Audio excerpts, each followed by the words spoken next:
The Highway Panhandlers. Ryan and Josie King returned to the city after 2 days and were overwhelmed by the spaghetti junctions that connected the highways. From above, the junctions all made sense, but driving through them, they were all about merging and in and out traffic and left and right lanes with a ton of overhead signs. If you drove the route daily, you could get used to it, but once or twice a year was daunting, especially during rush hour traffic. After 25 minutes of this, the Kings were merging onto their last highway toward their home in the suburbs.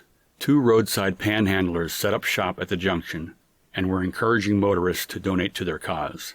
Since the drivers were stopped in traffic, what better use of their time than to drop a few bucks into the hat?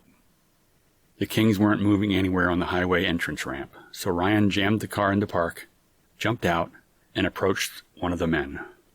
He was there for about 4 minutes, gesturing and discussing something with the man. Impatient drivers behind the Kings began honking, so he smiled and waved at them. His conversation with the panhandler ended with a shrug of his shoulders and a shake of the man's hand. Ryan got back in his vehicle and drove off. "What was that about?" Josie asked. "Just a sec."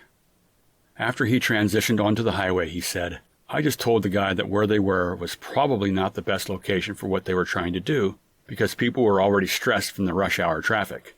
Even though the drivers stopped, they weren't in a giving mood." Josie laughed. "You actually told them that?" "Yeah, why?" "That's kind of bold of you, wasn't it?"